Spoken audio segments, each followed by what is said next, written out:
Okay, so good morning everyone. Let me get started with today's lecture. So this is the outline of what we are going to discuss today. So mainly the topic for today's lecture is Gauss-Seidel method of load flow solution. So for last class in lecture 11 we saw what is the problem, but then now we will see what is the solution. And one of the methods of solution is this Gauss-Seidel method.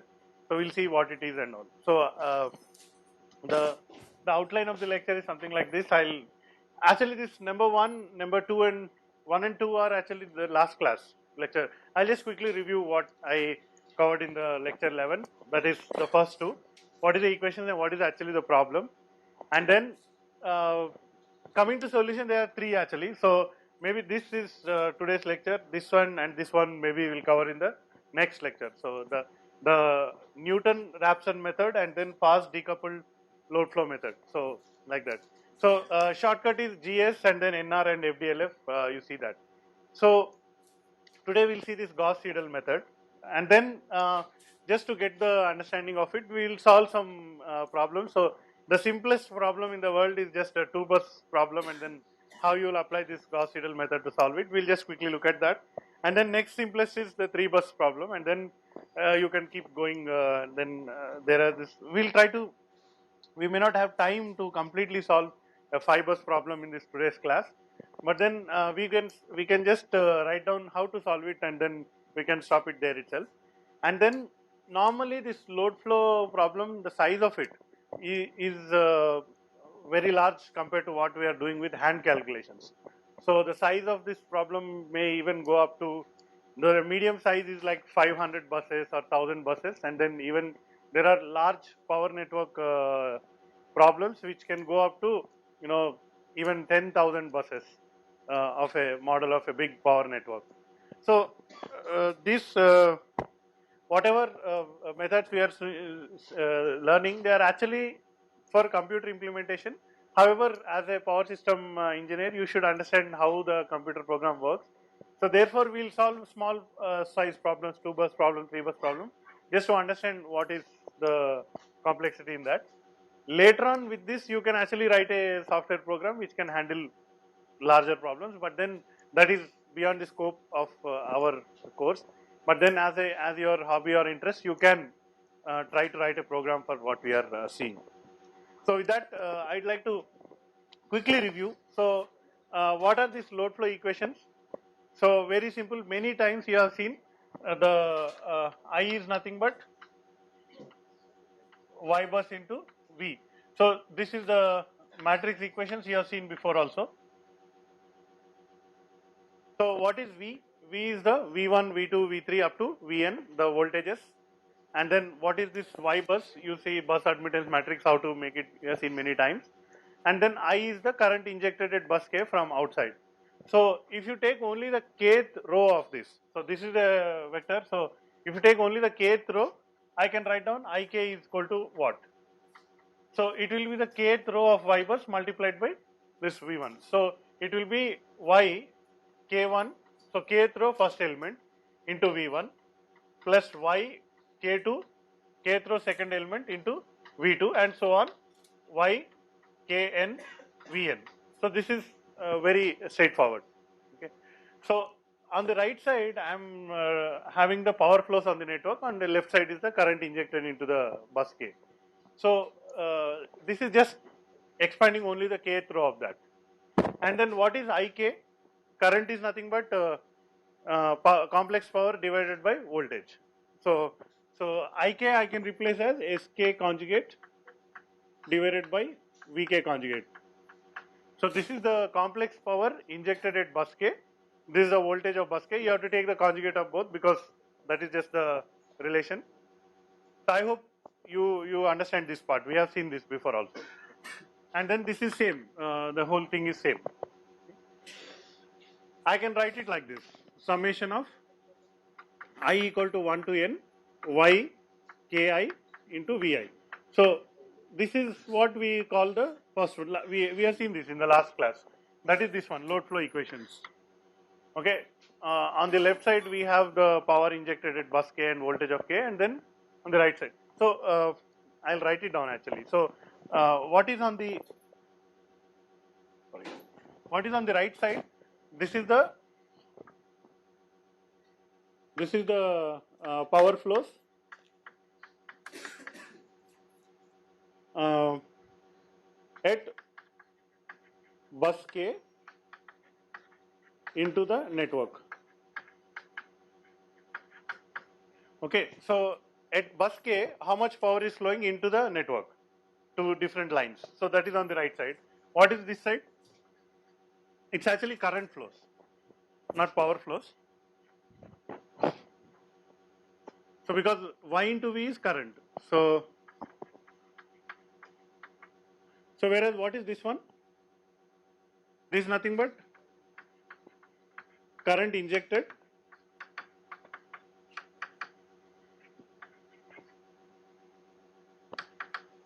into bus K. So basically what you are looking at is a simple Kirchhoff's current law. Whatever current you are injecting at bus K, how much of the current, like that current is going out in different parts of the network. Okay. And if you want to draw a picture of this, I can just draw, this is the bus K, okay. And from here I am injecting IK, current injected into the bus. And then from here it is going to different lines. So this is the summation of YIK VI. So this is 1 to n. So suppose there is no line on, then that YIK term will be anyway 0. So that summation can be fine. So this is what is the first one. We already saw this in the last lecture. Just I am only reviewing. Okay. So what is the next one? That is the problem. Actually, these are the equations. But then what is the problem? Problem is that you have knowns and unknowns. You have to find out what is known, what is unknown. Okay. So in the problem, so first for that you need to understand this term, states of the network. So suppose there are n buses, then V1 delta 1, V2 delta 2, so on, Vn delta n. So these are the states of the network. Okay. So some of the states are known. Okay. Some states are known. Other states unknown. So what is the problem? Problem is find all states or calculate all states.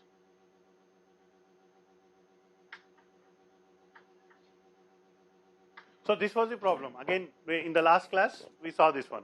So if somebody gave you a n bus system, n bus maybe 5 bus system, 10 bus system, whatever. So that will have voltage magnitude, voltage angle, voltage magnitude, voltage angle, like that for each bus.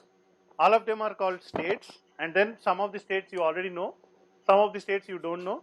The problem is to calculate all the states. So how do you calculate all the states? You will use this load flow equations to solve it. Okay. So how many equations are there like this? Because this is for the kth bus, there are n buses, you will get k like n number of equations. But then you can, because this is the complex numbers, you can split it into real part and complex part. Then you will get 2 into n equations, and then there are 2 into n states. Therefore, in principle, you are able to solve the problem. Okay. So let's, when I say some and other, I just want to be more clear. What do you mean by some are known, some are unknown? So what I'll do now is, we have done the categorization. So bus type. Okay. So bus type may be slack bus. Bus type may be generator bus. Bus type may be load bus. Okay. There are 3 types of buses. Again, we saw last time. So what are the variables? For every bus, there are actually 2 states, but then there are 2 more variables also. That is V magnitude, delta, and then P, and then Q. Okay, so voltage magnitude, voltage angle, power injected at bus K, and then power, active power and reactive power injected at bus K, which is P and Q. Okay. So in the case of slack bus, what do you know? So you already know the voltage and angle. So you will consider voltage is known at the slack bus, and then because slack bus is nothing but one of the generator buses, and generator buses, you know how much voltage you are generating and how much active power you are generating. So, and then you will assume delta equal to 0, some one of the generator buses you will choose, assume delta equal to 0, so that it will become reference for other buses.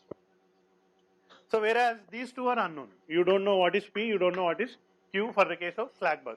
And then last time also we already discussed, for a n bus system there will be only one slack bus for which you can define the reference.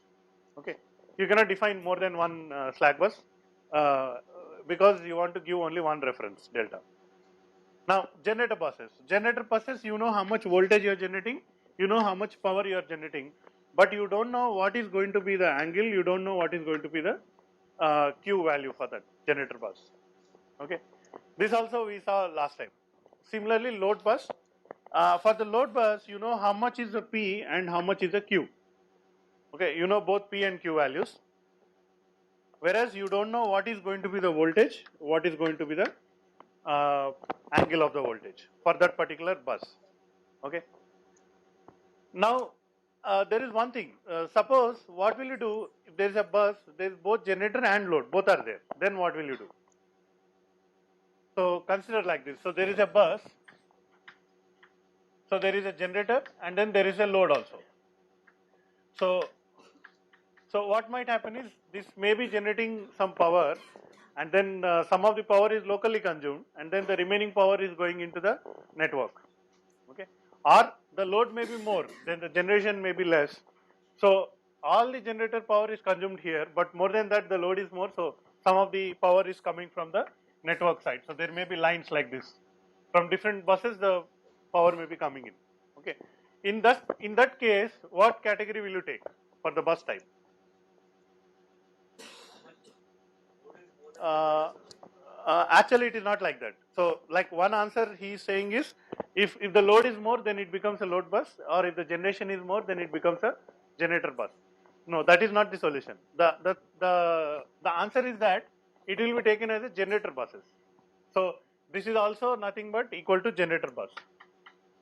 The reason is, you know how much voltage you are generating.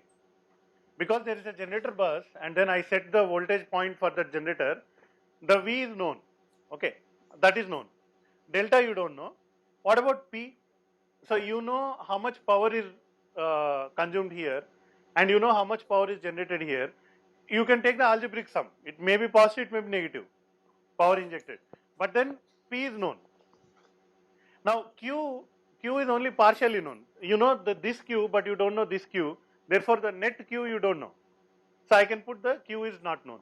So therefore, this thing matches with the generator bus. So therefore, I will consider this as the generator bus itself. But then why it is important and all, we'll how to deal with this kind of thing, we'll see an example. So these are the three types of buses we have. And then as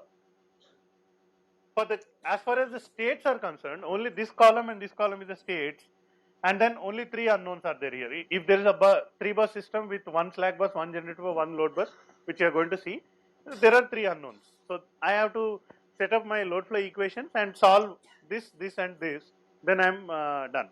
Okay. So what if there are two generator buses? So total four buses. One is slack bus, one is load bus, and two generator bus. In that case, there will be two unknowns of that generator deltas. So there will be four unknowns like that.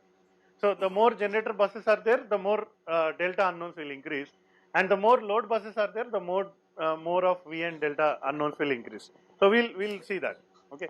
So that was the problem. So I think we just covered this one and this one. Okay. And last time when the same equations you take and then you manipulate them, you will get something like this. So this also we derived last time. So you will get Pk equal to, so you can just look back in your notes, I equal to 1 to n, and then it will be Vk, Yki,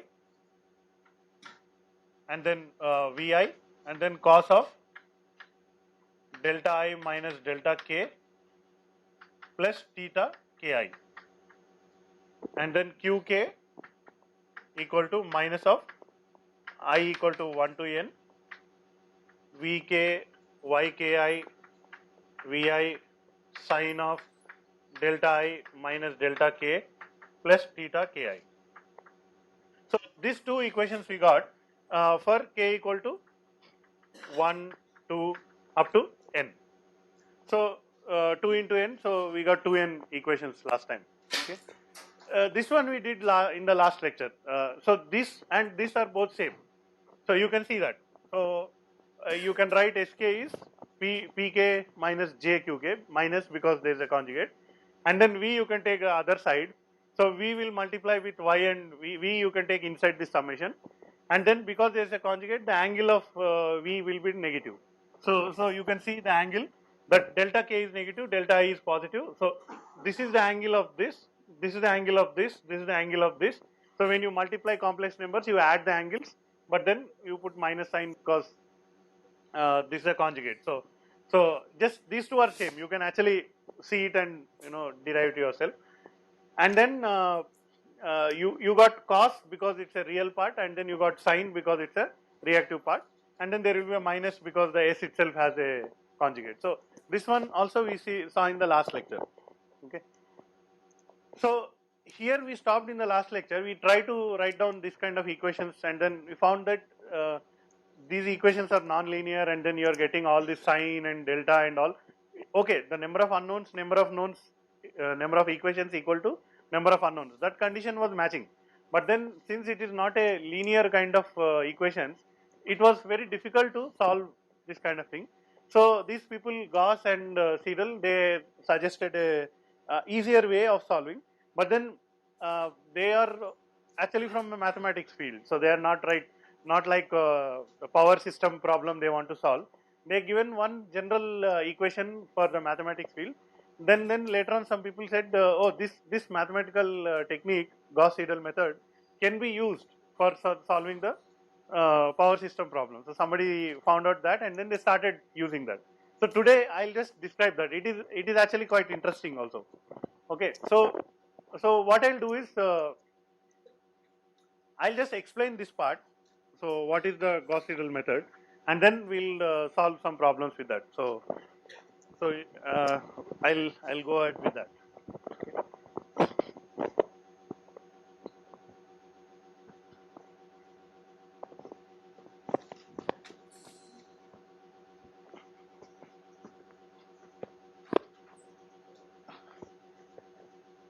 Okay, the suppose I have something like this. Ax equal to b. Okay, I'm just writing very. It's not a detailed and accurate kind of representation, but then I'm just writing just to give you a general description of what is the idea. Okay, suppose you have like this. Let's say 3x1 plus 2x2 plus 5x3 equal to 9, and then 4x1 minus 3x3, sorry, x2 plus 1x3 equal to minus 2, something like that. I'll use a different number, 2x1 minus 5x2 minus 7x3 equal to 5. So I have something like this. Okay. So for this there are better methods. Okay, I can directly use some other easy methods to solve it. But then I will try to use this Gauss-Seidel method. It's a very simple. What they do is, I'll write down x1 equal to. Okay. So what is x1 equal to? So from the first equation. So simply take 9 minus of all this. Okay. I cannot put this term, but I'll put the other terms. Okay. 2x2 plus 5x3. Okay. And then overall I'll do 1 by 3. Okay. So this is x1 in terms of 2 and 3. Okay. Similarly, I'll write x2 equal to. Okay. So I'll write minus 1 by minus 3 because this one is minus 3. And then I'll write minus 2 minus this one 4x1 plus x3. Okay, so this is x2, and then I'll write x3 equal to. Okay, so I write 1 by minus 7. Okay, and then 5 minus 2x1 minus 5x2. Okay, so this is my x1, x2, x3. Okay, so next what you have to do? Next, simply say, assume, you can start somewhere. Okay, start is like x1 of 0, x2 of 0, x3 of 0 is equal to, you can start with some numbers, 0, 0, 0.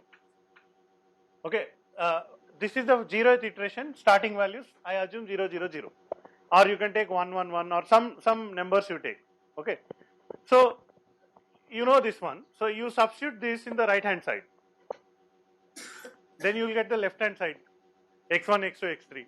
I will denote that as x1 of 1, x2 of 1, x3 of 1. Okay, so I'll just calculate. Using this step, I'll substitute on the right side, I'll get the left side, I'll take that here. Then I can repeat that. So I got x1, x2, x3, I got some numbers. So again I'll substitute on the right side and then calculate the left side. Again I'll get x1 of 2, x2 of 2, x3 of 2. Again I'll get some numbers. Again I put it on the right side, calculate left side. Like that I keep doing, so maybe x1 of 7 or 8 or 10 iterations like that I'll do. Okay. After all that iterations are completed, you will notice that maybe 0 to 1 there is a large difference, 1 to 2 there is a slightly lesser difference, 2 to 3 there is a even lesser difference, and you keep going, so you will almost find that the values of x1, x2, x3 are almost stable, they are not changing much. So then I will say, okay, this is my, like for example, if I got x1 equal to 2.3172, then the next time also I got 2.31722 or something like that, so maybe this is 1. So small variation, I'll say, okay, I want to stop here. So like that you can do some iterations and then you will stop. So for this kind of equations, actually you can, there's a direct methods of solving it. You form a matrix, invert it and then do that. But then if you have a cos or sine and then you have all this very complicated kind of equations, then this is one way of solving it. Okay. Also there is one small point I forgot to mention here. See, look at the starting. 0, 0, 0. So I will write it in general terms. So this could be I plus 1. That means ith iteration, suppose we are at the ith iteration, for the next iteration the values. Okay. So this is I plus 1, this is I plus 1. Okay. Now at the time of calculating I plus 1 for x1, I already calculated I and I already calculated I. Okay. Now once I solve this, I got I plus 1. So this one I can substitute here instead of using the previous old value. So here I can say I plus 1 and then here I will use only I because I am only at the second one. The x3 I did not calculate so far. So that will still be the old value, but then I can use the latest value here. So this value can come here. Okay. You're following? Then now when I calculate this one, so I already calculated these two, so I can use I plus 1 and then I plus 1. So something like this. So the moment I got the latest values available, I'll immediately use them to calculate it. If you do like this, it is even more accurate, even lesser iterations, something like that. Okay. So we will not solve this problem, but then you can try doing this, maybe using a small software or something like that, a small code, and then see whether it works or not. Okay. So this is the idea by Gauss-Seidel. They said if there are equations like this, write it down like that and then solve it. Okay. So they got this idea in the year of, like Gauss got the idea in the year 1823, and then he told to his friend, and then his friend told to somebody, and then finally Seidel again got this idea in 1875, Okay, then in 1875, Seidel has written one article saying that this is the idea, why don't you solve equations like this? But then he gave the name of the Gauss and Seidel, and then therefore, it's a very old way of doing this. At the time, they did not have computers or something like that. Anyway, I just told that for history. Alright, so how is it useful in power systems? Okay, so you got this general idea. The idea is that if there are equations like this, take out one unknown on the left side, put everything on the right side, and then you can solve it like this, one by one. So we can do that for the power system also. So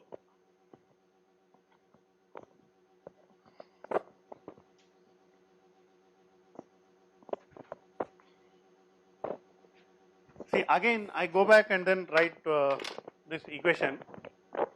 So this is GS for power systems, for power flow or load flow. So okay, let me write like this. So just now we saw this. Sk by Vk star equal to I equal to 1 to n y ki vi. So just now I wrote this sometime back. Okay. So this is the currents going into the network. This is the currents going into the network from bus K. This is the current injected to the bus K. Therefore they are matching. So now what I want to do is my earlier there was x1, x2, x3 variables. Here my variable is v1, v2, v3, v4 like that. So v is a complex number, so it also includes the delta also. Okay. So I want to write it like this: v1 equal to v2 equal to vn equal to something like this. Okay. And then I will start v1 equal to some v1 of 0, like I will start with v1 of 0, v2 of 0, and then I will solve that. So it is easy to write that. Just see here now. So for Sk I will write Pk minus jqk. So power injected bus K minus because conjugate is there, reactive power injected at bus K. So divided by Vk star, I'll keep it like as it is equal to, now I have many terms. So I will take yk1 v1, yk2 v2, so on, ykk vk, so on, ykn vn. So just I expanded this one. Okay. So I'll keep the yk term on one side, and then other terms I'll put on the other side. So just you notice the same thing we did for the earlier one. This is like the constant, and the other is the other variable. So if I do like that, see, I'll keep this ykk vk one side, ykk vk one side, and then on the other side what I'll do, this one will be same, pk minus jqk divided by vk star, and then minus of the other terms. So this will be yk1 v1, so on. Okay, please allow me to write a shortcut notation here. I'll say minus of summation of I equal to 1 to n and I not equal to k. So except that one term I not equal to k, I will use yki vi. I hope you understand this part. Just that one term we are taking away, and then this ykk anyway I can put on the other side. So it will be 1 by ykk. So did someone ask a question? Anyway, so you notice what I did, 1 by ykk I got here, and then this one. Okay. So like this I have k equal to 1, k equal to 2 up to k equal to n. So what I will do, I will assume vk value, I will assume v1, v2, vn values. I will solve on the right side. Whatever I got on the left side, I'll keep it for the next iteration, and then I'll do repeat that. Vk star can be taken on the other side. What? Okay, so the question is asking is, on the right side also there is one Vk star. So we'll keep it like that only, because if I bring it this side, it will become little more complicated. So I will still use some old value of Vk star. So like that. So it is little more improvisation by the power system people. So they said, instead of like.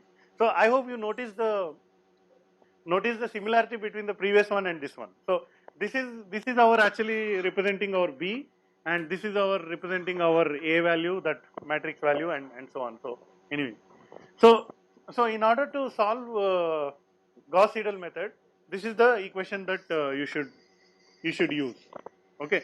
So what is the objective of power flow? The objective of power flow is to calculate the state of the system.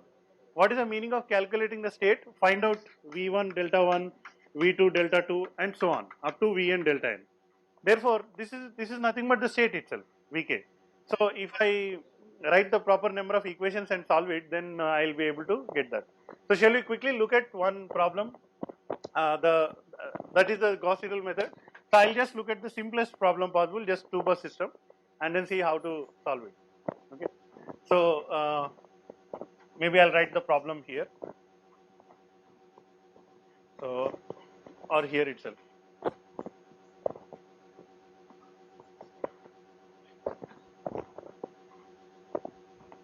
So the question is like this.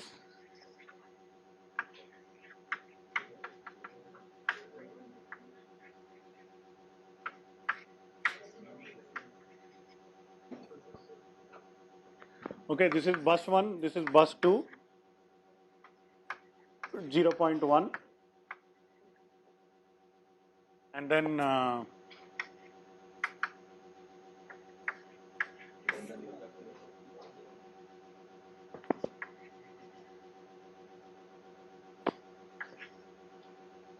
so here the load is per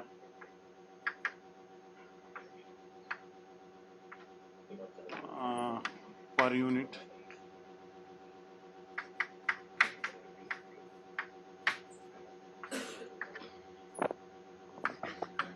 Okay, now this is the simplest possible problem with this. So the numbers may vary, but then what I am doing is I am taking only one transmission line and then reactance. So you can also consider resistance, but then just the calculation will be different. The logic will be same. So I generate one angle 0. So therefore this becomes a slack bus, and then there is another one is the load bus. So I know that 0.8 per unit. So again you should relate back to all these basics like what is per unit and all. So maybe the load is 80 megawatt and then my S base was 100 MVA. Therefore 80 megawatt divided by 100 MVA, I got 0.8 as my per unit load, and so on. Okay. So because there is plus J for the load, that means it's a inductance load. So it is consuming the reactive power.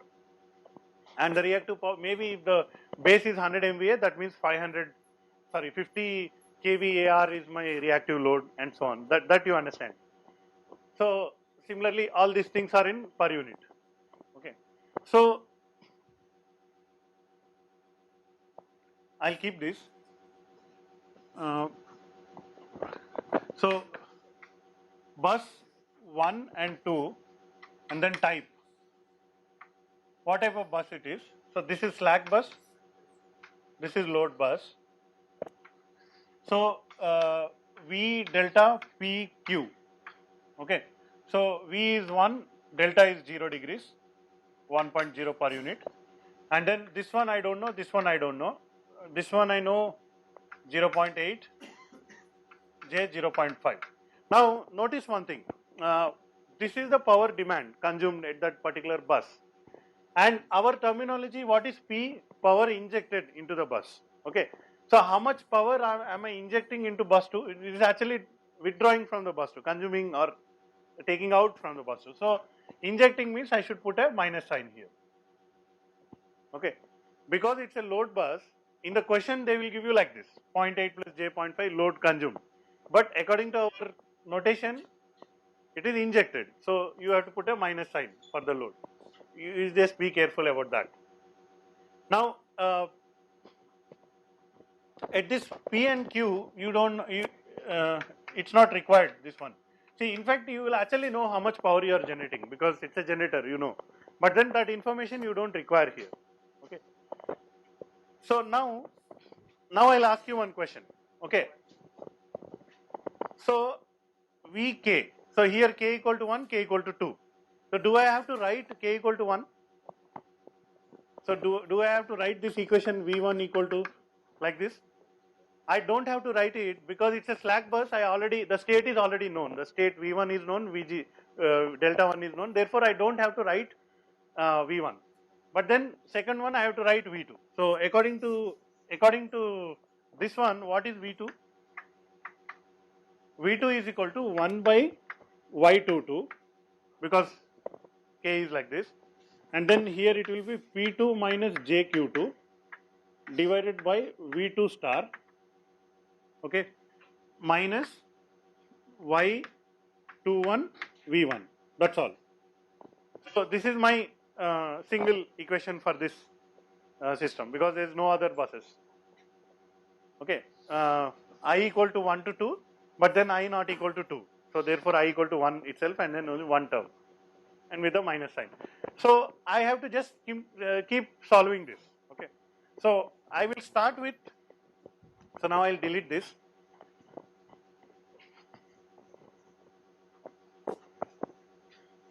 So everything on the right side you know. Okay, let's quickly make the Y bus. So what is Y bus here? So it's a 2-bus system. So there will be 1, 2, 1, 2. Okay, between 1 and 2 there is a line of J 0.1. Convert into admittance, it will become minus J10, and then it will become J10 here.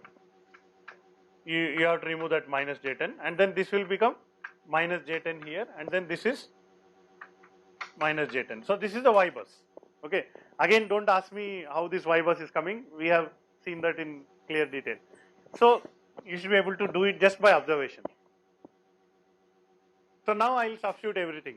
Okay, so I will take the flat start. So what is the meaning of flat start is Vi equal to 1 angle 0 degrees. So this is called the flat start. So all voltages are equal to 1, all angles are equal to 0. That is a flat start. That is my initial guess. Because I know that voltages are more or less, like maybe if it is 1, maybe it is 0.9, 0.95 or 1.02, or it will be near to 1 only. And then angle also maybe 5 degrees more, 10 degrees less, whatever. The variation is less. So this is a good assumption. I cannot start with 0 volts because I know that normally it will not be 0 volts. So this is my flat start. Therefore, what is my V2 of 0? 1 angle 0 or 1 plus J0. So this is my V2 of 0. And then V1, actually V1 I can just simply keep V1 because there is no 0, 1, 2, 3, it's just a constant known value. That is also same, 1 angle 0, 1 plus J0. Okay. Now just I will substitute here. V2 of 1 equal to 1 by minus J10. Okay. Then P2. So what is P2? Not 0.8, it is P2 is minus 0.8. Again notice. So it will be minus 0.8. Okay. And then there is already 1 minus here, there is already 1 minus there, it becomes plus J 0.5 divided by, now what is the conjugate of 1 plus J0? 1 minus J0. So I will just put 1. So we have to take, strictly speaking, you have to take the conjugate, but then for this case angle is 0, so there is same thing. This one minus of, what is Y21? Y21 is this one, J10 into 1 angle 0. Okay, so this is a solution. Everything on the right is known. If I solve this, I will get V2 of 1. Okay, what is V2 of 1? So this is, total is minus J10. So this is 1, so I can just forget about that. So minus J 9.5. So V2 of 1 equal to 1 by minus J10 minus 0.8 minus J 9.5. I just simplified this part. Okay, so what do we do next? Just multiply it inside. So this will become minus 0.08 by J. Okay, 10 divided this one minus 0.95. So this will become plus. So minus J will cancel. So plus this one. So this minus j, it goes up, it becomes plus. So my now answer is, so I'll just reorder it. So V2 of 1 is equal to 0.95 plus j 0.08. Which one minus j? Yeah, minus j. So this is my V2 of 1. So what is my next step? I'll take this V2 of 1, again substitute back here, this one will come into the denominator, again redo this calculation. So I'll get V2 of 2. Again I'll get this, put this again in the denominator, again do this calculation, I'll get this one. So you will start immediately noticing that, see, the value is minus, that means what? The delta angle will be less than 0. Okay. So here the delta angle is 0. For the power to flow from left to right, the other side the delta angle should be negative. Power flows from higher angle to lower angle. So therefore that's why this minus is, you can confirm that. Okay. So like that you do it 2-3 times, you will get it. Okay. So I don't know if you have calculators ready, we can try V2 of 2. What is that? V2 of 2. So 1 by minus j10, okay. So minus 0.8 plus j 0.5 divided by 0.95 minus j 0.08 minus j10 into 1. So this is convenient. So this is the calculation. Can you quickly do this and let me know what is the answer?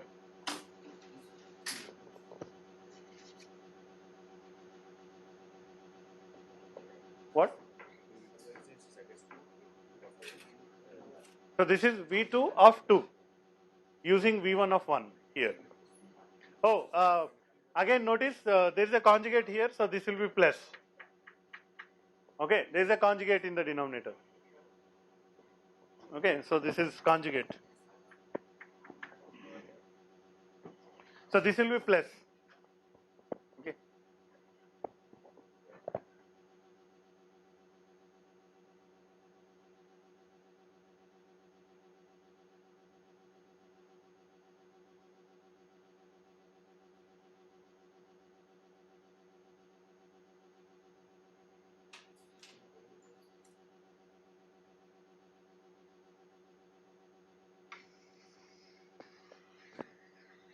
This is the repeat.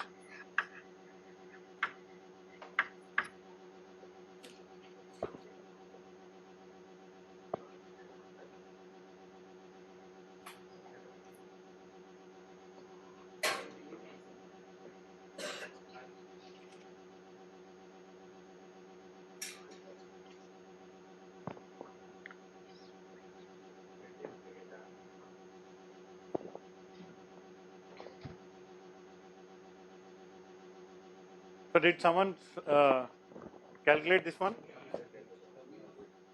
Minus 0.8 plus j 0.5 divided by this minus j10 divided by j10 divided by minus j10.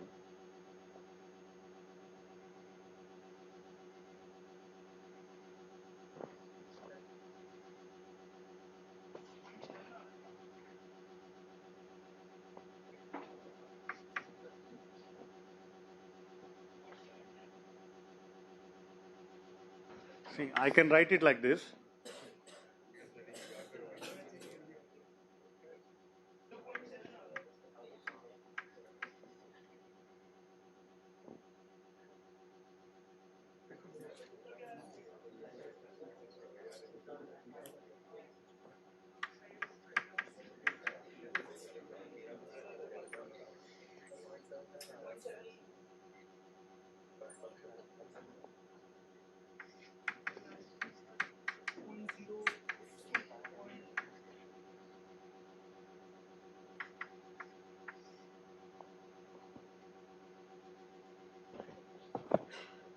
I just simplified one more step.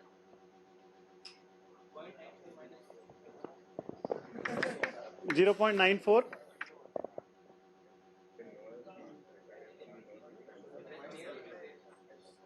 Nearly the same. 0.94 minus how much? 0.079. Okay. So you notice with this one and this one, not much of change. So you can actually try for more decimal places here and then try to solve it little further, maybe 2-3 more times. If you have a computer, it is even faster. So after a point of time, the variation will not be much, and then you will say that is answer. Can you convert this quickly into polar form? Can you convert this into polar form?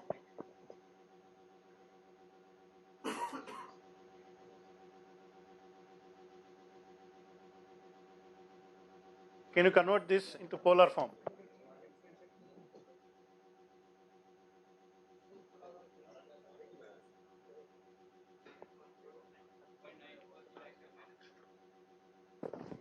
Point 944, 4.8 degrees. Okay. So I am getting here my solution V2 equal to 0.944 per unit, angle minus 4.8 degrees. Okay. So we know all the states. See, I know V1 delta 1, I know V2 delta 2, therefore all my states are known. So, but then still some question is left unsolved. What is the power flow on this line? What is P12? Okay, that we don't know. Okay, but you can always calculate it very easily. So that is P12 is what? That is V1 minus V2 divided by uh, Y or G12, and then this will be the current, and then again you can multiply maybe the square of this or something. You using the calculation you can do. Yes, I think this is square. So V1 minus V2 square divided by Z12, you will know what is the power flow on this line. Okay. So one way of verifying it is the power flow on this line should be exactly equal to what? I should not be exactly equal to this, but then this part 0.8 it will be there, but then the reactive power is some consumption here, some consumption here. The total reactive power consumption should be what is supplied by that. You can always check that the active power supplied equal to active power consumed, reactive power supplied equal to reactive power consumed, and so on. You can consider that. Because there is a square, you can always inside it is not mod. Inside you have to do complex subtraction, and then all that. All right. So shall we go to the next simplest problem? Okay. The next simplest problem I'll write it. I'll just write the problem.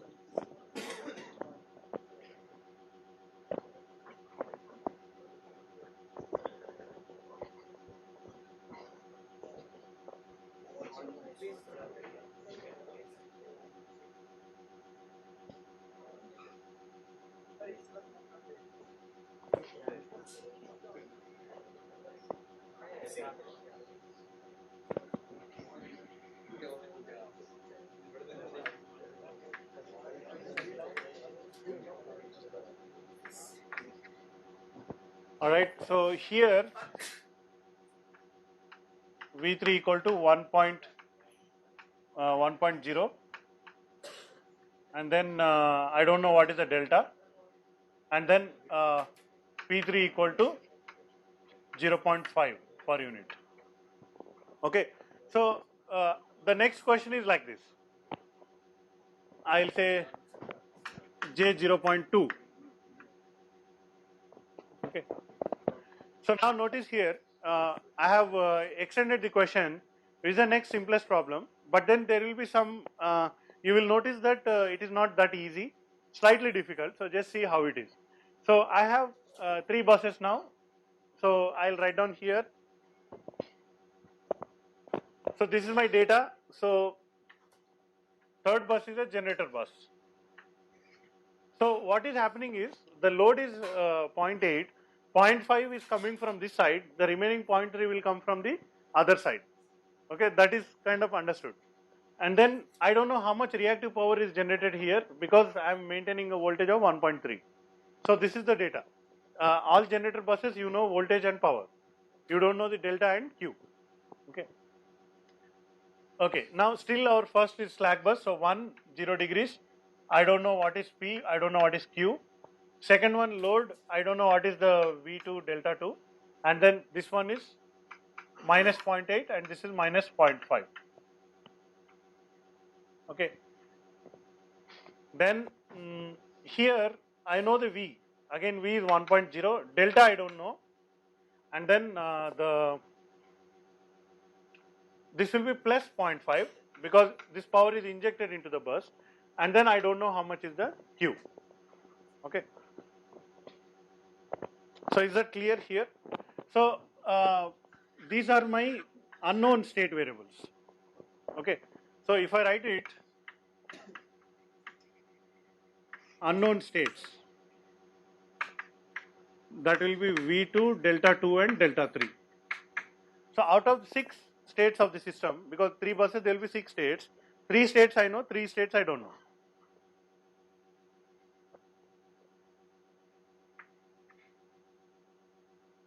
So do I have to write the equation for V1? I don't have to write because V1 is already known. So I have to write equation for V2 and V3. Okay, what is V2? 1 by Y22 P2 minus JQ2 divided by V2 conjugate minus of, so here what I will get, Y21 second row first column into V1 minus of Y23 V3. Is that okay? I think you have to kind of solve it in your head. So how it is like this. So is this equation okay? So what are the numbers? This I will write. This is like my I plus first iteration. This is my ith iteration. This is my ith iteration. In fact, for V1 I don't have to put I because V1 is the slack. So it is a constant itself. Okay. Now I'll write down V3. So what is V3? V3 of I plus 1.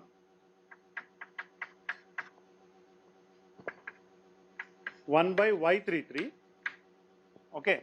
Then this will be P3 minus JQ3 divided by V3 conjugate minus Y31 V1 minus Y32 V2. Is that okay?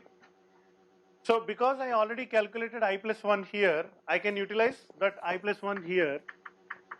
I don't have to go for the new value. Okay. But there is a big problem here. The big problem is like this. Because V3 is a generator bus, I don't know Q3. So whereas here the problem is not there. Because V2 is a load bus, I know P2, Q2, I can substitute and then I can solve. All the right hand side I know. But then the moment I introduce a generator bus, the problem starts. Generator bus, I don't know Q3. So what to do now? So we already have one equation for Q3. What is Q3? So when we are looking at this one, load flow equations, at the time after some manipulation we wrote Pk equal to Qk equal to something like that. So Q3 is minus of summation I equal to 1 to n. Okay, that one is there. Vk star or Vk, Yki. So Vi, sine of, all that is there. So just I'll expand it and write instead of writing with the summation. Okay. What is Q3? Minus of V3 Y31 V1. Okay, sine of delta 1 minus delta 3 plus theta 31. Okay, so this is one term. Another term will be minus V3. So that minus is already there. So I'll put this one. Y32 V2 sine of delta 2 minus delta 3 plus theta 2 3 2 or 2 3. Okay, and then there will be another term that will be V3 Y 3 3 again V3. So here the delta 3 minus delta 3 will get cancelled. I'll say sine of theta 3 3. Okay, so I need to use this one in between.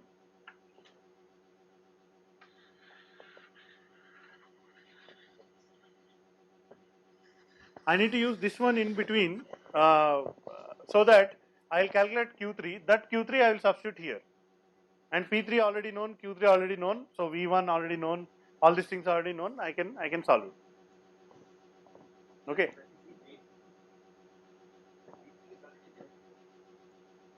So in this case, you will use V1 as it is, V3 you will use ith iteration, okay, ith iteration old value of V3, okay, here ith iteration, here V2 is I plus 1.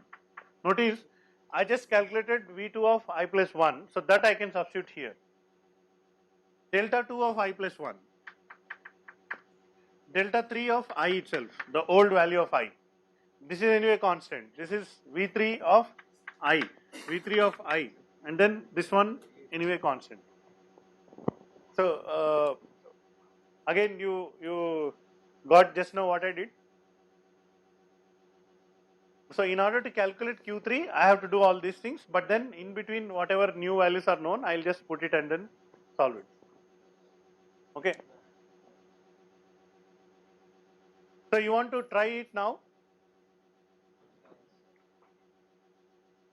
So let's get started. So what is my Y bus? Yes? Delta 3 is also unknown. So when you take flat start, okay, so let me write it here. Flat start.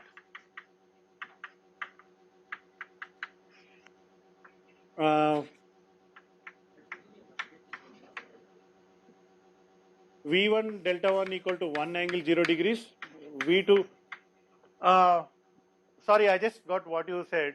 See, V3 magnitude is already known. It is just fixed. So you don't have to every time recalculate V3 magnitude. Okay. But then why am I writing here V3?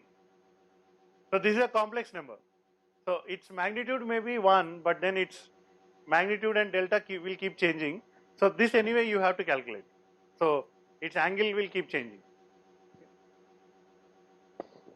So in this formula you will put the magnitude. You don't have to put this one. So you don't require this I because V3 is fixed. Again here V3 is fixed. So here you will calculate the magnitude of V2, put it here. Here you will calculate the angle of V2 and put it here, and so on. Okay. So V2 delta 2 is 1 0 degrees, and then V3 delta 3 is 1 0 degrees. This is my flat start. Okay, and I'll start with that, and then I will start. So what is the order? So you calculate this, then this, then this, then again this, like this. You will do 3 or 4 iterations. Then after 4th iteration, you will notice that the variation is not much, and then therefore that is the answer. But then if this question comes in the exam, you will say solve 1 iteration, something like that. So you will solve V2 of 1, Q3 of 1, V3 of 1, then that will be sufficient. So shall we do that now? So I'm kind of postponing it, but then let's use this place. So the other 2 methods will come back in later 2 lectures, but then today we are finishing off with this Gauss-Seidel. So simple one also is done.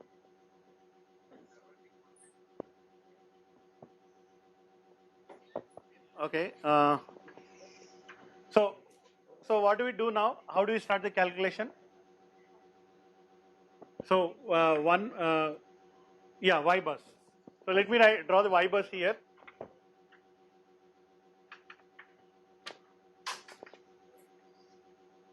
So what is y12 minus J10? What is y13? So this will become plus J10. 0, because there is no direct connection between 1 and 3. Okay. So this will be minus J10. So this will be J10, this will be 0. What is y23? So J.2 is the reactance. So 1 by J.2 will become minus 5J. So it will become plus 5J. And then this will be minus J15. And this will be J5. And then this will be minus J5. So this is my Y bus. Okay.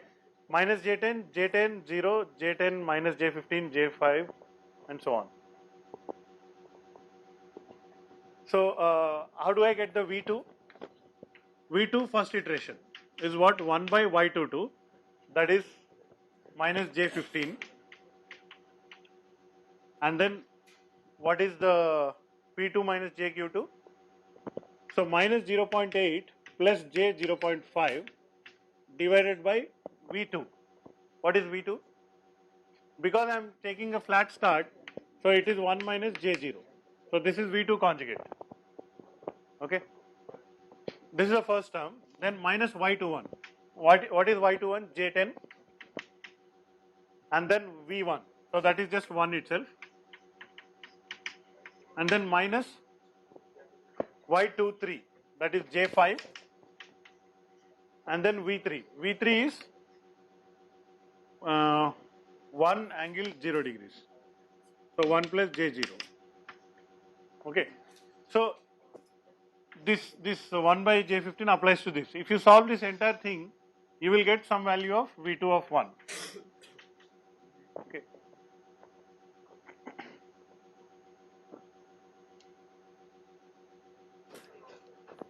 Just take 3-4 minutes to do that. What? Okay. This one. Oh, okay. So the question that some of the students is asking is, this one can be considered into the Y bus. Why are you not considering it inside the Y bus? Okay. So I want to account for this as something outside the network, and I'm injecting or drawing the power according to this. So if I'm considering, for the purpose of load flow calculation, if I'm considering this as outside of the network, then I don't have to insert that. So how do you calculate Y22? How do you calculate Y22? You should know V2. So if you know V2 and S2, then you can calculate Y2. But V2 itself is not known. So therefore you cannot calculate Y22 and put it in the Y bus. Okay. However, what if the line 12 is a pi model line? What if the line 12 is pi model?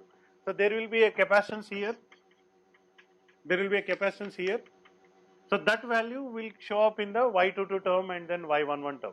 But then again, since our motto is to do the simplest problem, next simplest problem, I am not considering the pi model of the line. I am not considering the resistance of the line and so on. Okay. So the life could become more difficult if you make pi model with resistance and all that.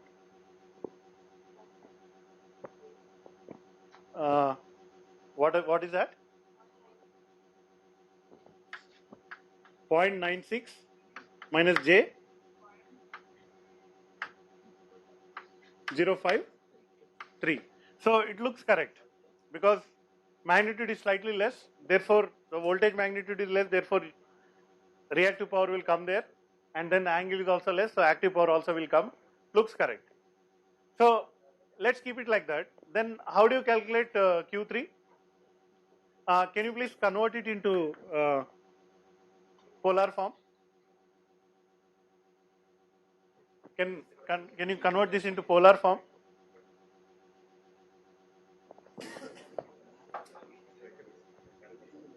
Convert this to polar form.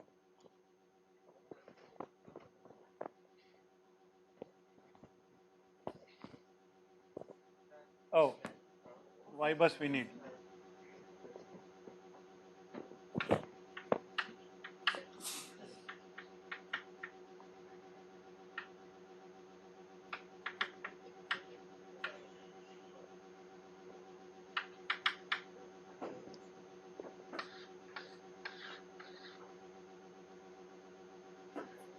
So I'll calculate Q3. What is Q3? Minus of V3 magnitude is 1. So 1 into Y33, Y31, third row, first column, that is 0. So thankfully this, because Y31 is 0, this entire term is 0. So happy about that. So I'll delete this. Next term, V3. V3 is 1. What is V2? First I'll write Y32, third row, second column, that is this one. So 1 into J5 into what is V2? Because we just updated the value of V2, I will use the latest value of V2. So did someone convert this into polar form? 0.961, 3.16 degrees with minus sign, because minus. So this 0.961 will come here. 0.961, okay. What next? So I finished this and this. Sine of, what is delta 2? Minus 3.16 degrees. What is delta 3? Minus 0 degrees, because at this time delta 3 I don't know. So I'll put the first flat start value 0 degrees, and then theta 32, the angle of third row, second column. So third row, second column, J5, the moment you have J, it is 90 degrees. So you will put 90 degrees, plus 90 degrees. Okay, so this is 90 minus 3.16, so somewhere around 86.14 degrees or something. So for that angle, what is the sine? Multiply it with this, multiply it with J5. So this will again give 90 degrees. And then I think this whole thing, you will get some answer.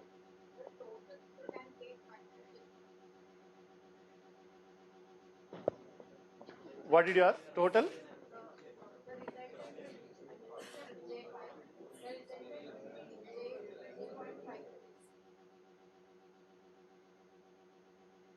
Which resultant of what? This one?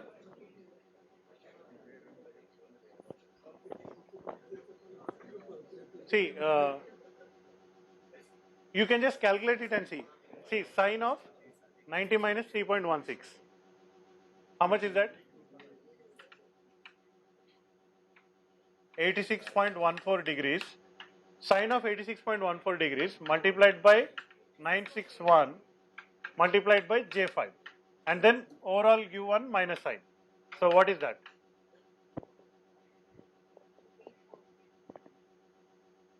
Okay.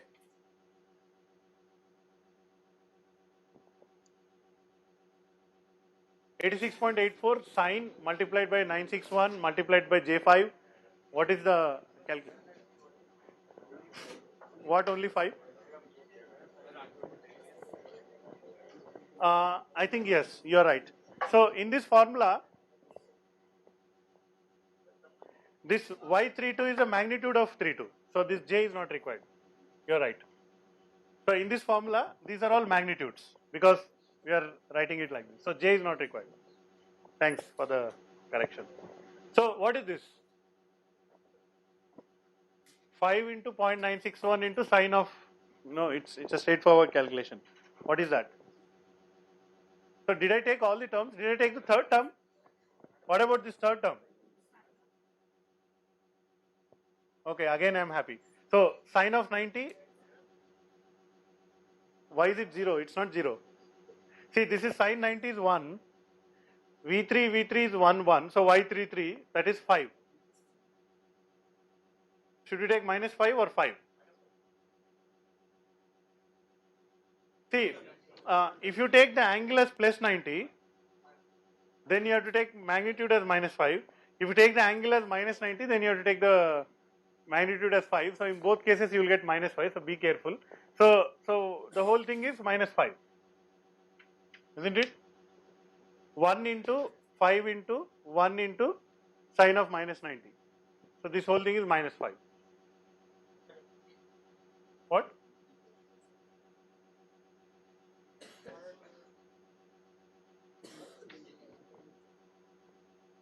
Okay, do this then.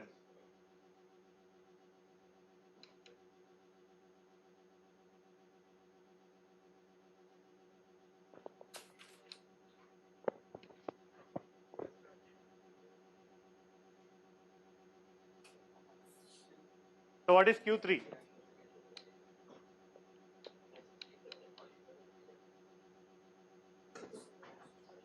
It's a state. There's not even complex polar conversion. It should not take so much time for you to calculate that.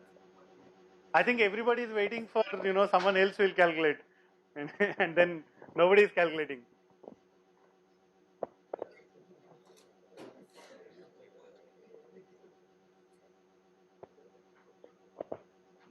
Okay, 5 into 0.961 into sine of 86.84 minus 5. Point? Did you calculate? How did you get exactly 0.2? Yeah, then it feels like you calculated. So is it? I think it will be positive, right? Overall, it will be positive. 0 point. Okay.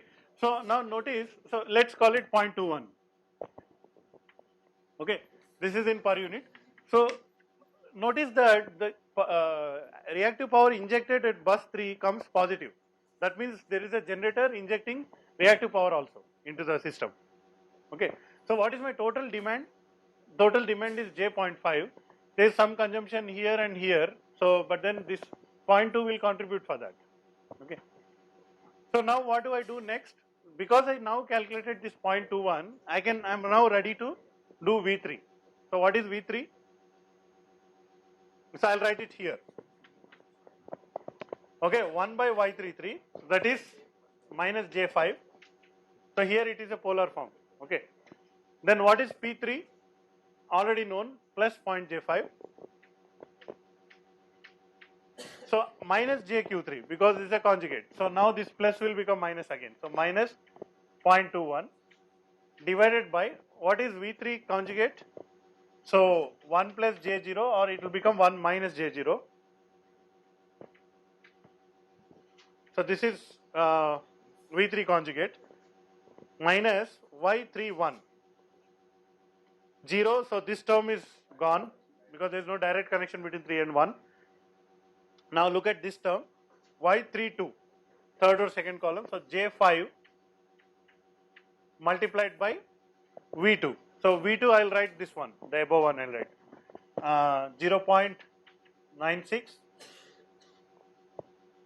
minus J 0.053. Okay. So then this whole thing, if you calculate all of this, then you will get V3 of 1.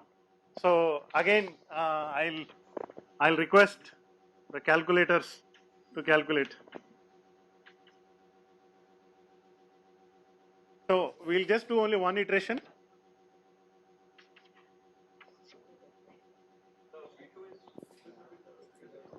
V2, yeah, the whatever latest you calculated I plus 1, we just use it here. V2.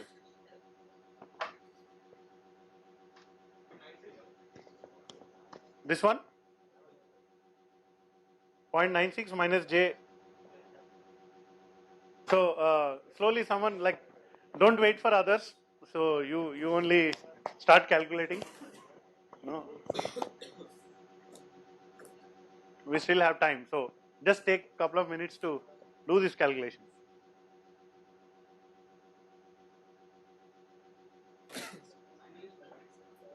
Okay, notice that magnitude is coming 1, strangely. So it will come 1 because we are anyway fixing that. Magnitude is 1. So what about the angle? Plus or minus? Okay, 2.67 degrees plus. Okay, can you go back and then calculate the other one? Rectangular form.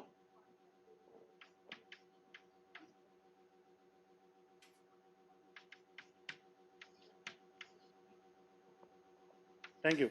So I got this V31. Okay. So now if I want to go further iterations, I'll go back V2. Now I know what is P2, I know what is Q2, V2 star.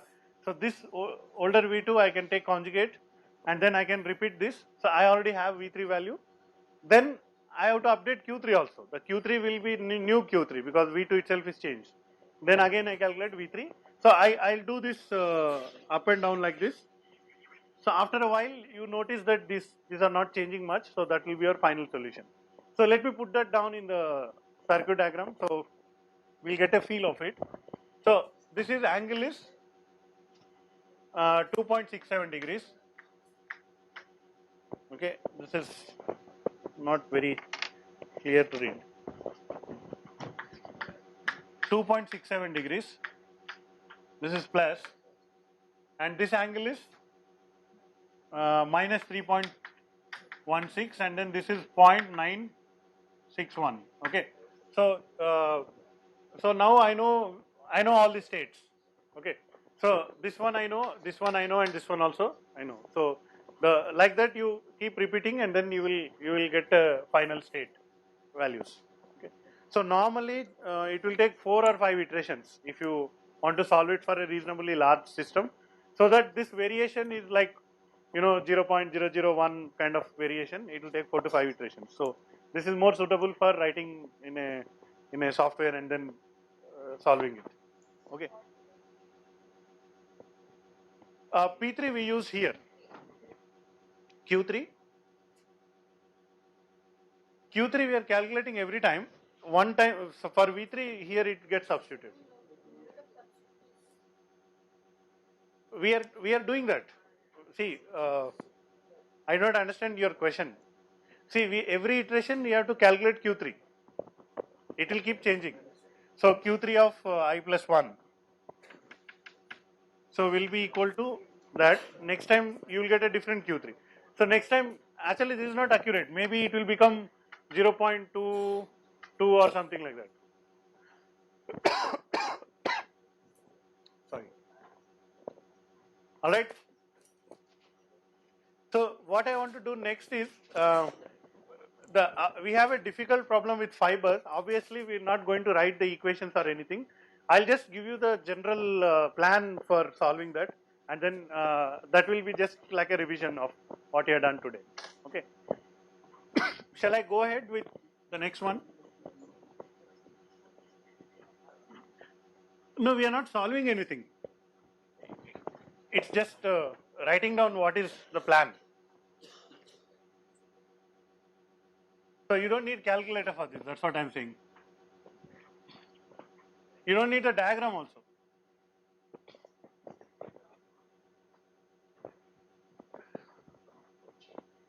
See, Gauss-Seidel, let's say fiber system, just a plan how to solve it. So just look at this one.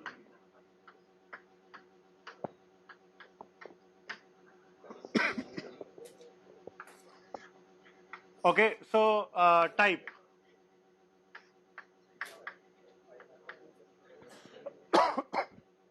So it is a general practice that the bus number 1 is always slack bus, but then if it is not also, you're okay. You can do it. Just now for the timing I'm taking like this. Okay. Now we have choice of 2, 3, 4, 5. So let's say we know generator bus is problematic. Okay. We know load bus is easy to solve. Okay. So I'll start with load bus here, and then I'll keep a generator bus here. I'll keep another generator bus here, and then I'll keep a load bus here. This is one configuration. Okay. Or I can try load generator, or I can try 1 load and 3 generators, or I can try 3 loads and 1 generator, whatever combinations. But just for today, for understanding, we are doing like this. So what is my variables? V delta PQ. So because it is a slack bus, I know V, I know delta, I don't know P and I don't know Q. Okay.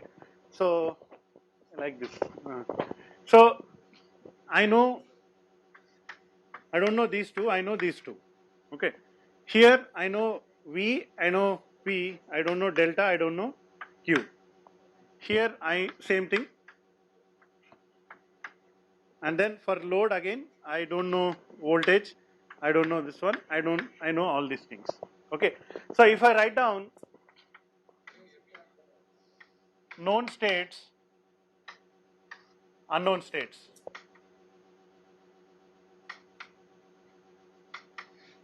So known states are V1 delta 1, unknown states V2 delta 2, and then delta 3 is unknown, V3 is known, come here, V4 is known, delta 4 is unknown, then V5 is unknown, delta 5 is unknown. Okay, so how many are there? These are 4 known states, 1, 2, 3, 4, 5, 6. So we have 5 bus system, therefore there will be 10 states, 4 are known, 6 are unknown. Okay. So what is the plan now? How do you start? We don't have to write equation for V1 because V1 is a solved state. I know V1 and V2, V1 and delta 1. So I have to write equation for V2, V3, V4. So I will solve equation for V2. But because V2 is load bus, I know P and Q, PK and like P2 and Q2 I know. So I can right away write V2. And then before going to V3, I have to calculate what is Q3. So I write equation for Q3. Then after I calculate Q3 and V2, then I can go for V3 equation. Okay. And then before going to V4, because it's a generator bus, I'll write the equation for Q4, and then I'll go for a calculation of V4. And then after you calculate V4, I can right away go for calculation of V5. Okay, and then again I can go for iteration. Like this, I can keep iterating 3-4 times. Then I'll after a while, these all unknown states you will be able to solve it. Okay. So just for curiosity's sake, if you want to write what is Q4, let's write what is V4. So what is V4 I plus 1? What is that? So if you do some practice, it will come very easy. So it is 1 by Y44, okay, and then P4 minus JQ4 divided by V4 conjugate, whereas here you will use the old value of V4, okay, and then minus, so Y41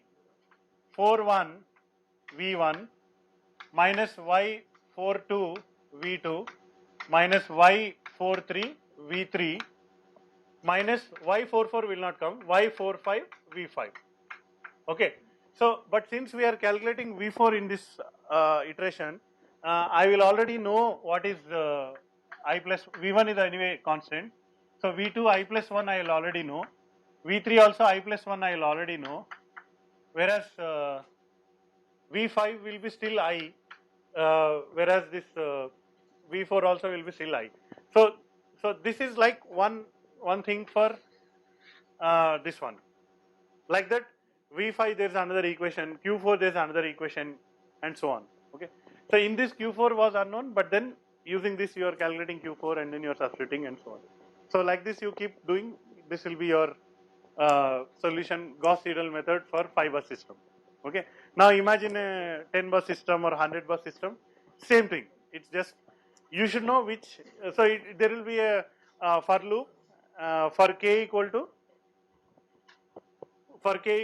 2 to n, because 1 is anyway slack bus, so it will be like that. Yes. V3 magnitude is known.